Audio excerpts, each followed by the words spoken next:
Halo teman-teman, pernah nggak dari teman-teman ada yang mikir, kalau misalnya terjadi perceraian, lalu putusan hak asuhnya jatuh ke pihak suami, teman-teman mikirnya, hakimnya nggak adil tuh, jangan-jangan suaminya pakai ini nih. Nah, nggak gitu ya teman-teman, karena secara hukum hal tersebut sangat mungkin terjadi.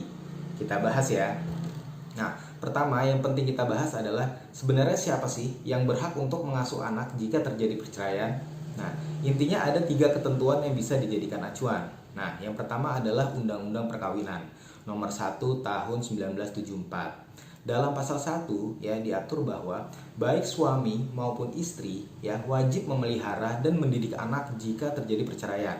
Nah, jika nantinya ada perselisihan, maka pengadilan yang akan memutuskan. Nah, jadi di sini belum ada ketentuan spesifik yang menentukan pihak mana yang lebih berhak.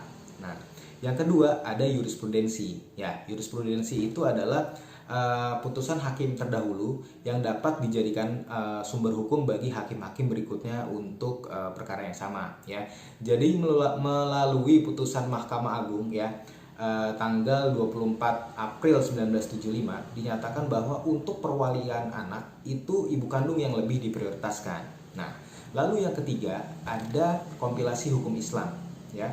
Dari pasal 105 diatur bahwa untuk anak yang masih di bawah 12 tahun ya, pemeliharaan itu ada di pihak ibu dengan biaya pemeliharaan ditanggung oleh pihak suami atau bapaknya gitu. Nah, jadi dari 3 ketentuan ini sebenarnya pihak ibu itu mempunyai peluang yang jauh lebih besar untuk mendapatkan hak asuh anak.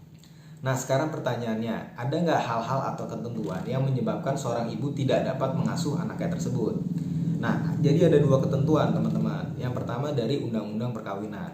Dalam pasal 49 diatur bahwa seorang hak ibu atas anak dapat dicabut melalui putusan pengadilan jika ia sangat melalaikan kewajibannya terhadap anaknya. Kedua, ia sangat berkelakuan buruk sekali.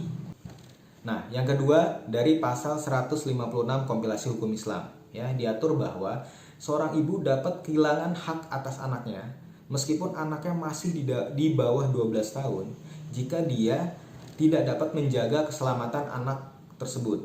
Nah, jadi 2 ketentuan ini yang dijadikan peluru ya bagi pihak suami atau lawyernya untuk mendapatkan hak asuh bagi mereka gitu. Nah, untuk contoh konkretnya ya, itu yang pertama, misalnya sang ibu itu terbukti dia suka mabuk, dia suka berjudi, sehingga bisa dianggap berkelakuan buruk dan punya efek yang tidak baik bagi anak tersebut.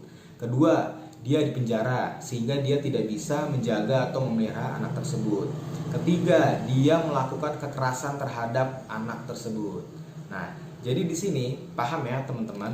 Nah, kalau teman-teman mau diskusi atau berbagi pengalaman, kita diskusi bareng-bareng ya di kolom komentar. Terima kasih.